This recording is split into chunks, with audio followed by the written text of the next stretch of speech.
যে আপনার মোবাইলে থাকা হটস্পটের পাসওয়ার্ড কিভাবে দেখবেন বা পরিবর্তন করবেন। হটস্পটের পাসওয়ার্ড দেখবেন বা পরিবর্তন করবেন কিভাবে। তাই প্রথমে আপনার মোবাইলের উপর থেকে নিচ থেকে টান দিবেন।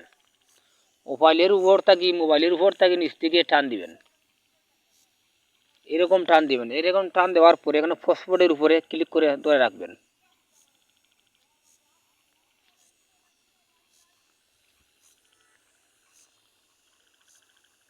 এখানে আছে হটস্পট সেটিংস। হটস্পট সেটিংয়ে ক্লিক করবেন। এখানে আছে পাসওয়ার্ডে ক্লিক করবেন। এই দেখুন এখানে আপনার হটস্পটের পাসওয়ার্ড দেখা যাচ্ছে। এখন যদি আপনি চান যে আপনার হটস্পটের পাসওয়ার্ড পরিবর্তন করতে, তাহলে এই নম্বরগুলো তুলে কেটে আপনার নিজস্ব মন মতন একটি পাসওয়ার্ড এখানে দিয়ে সেভ করে নেবেন। তাই আজ এই পর্যন্ত আমার ভিডিও। এভাবে আপনারা হটস্পটের পাসওয়ার্ড দেখতে পারবেন বা পরিবর্তন করতে পারবেন।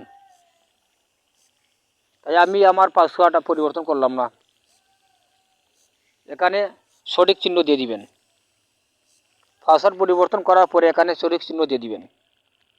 আপনার হটস্পটের পাসওয়ার্ডটি পরিবর্তন হয়ে যাবে। তাই আজ এই পর্যন্ত। ভিডিওটি ভালো লাগে সাবস্ক্রাইব করে আমার চ্যানেলটির সাথে থাকুন। সবাইকে ধন্যবাদ।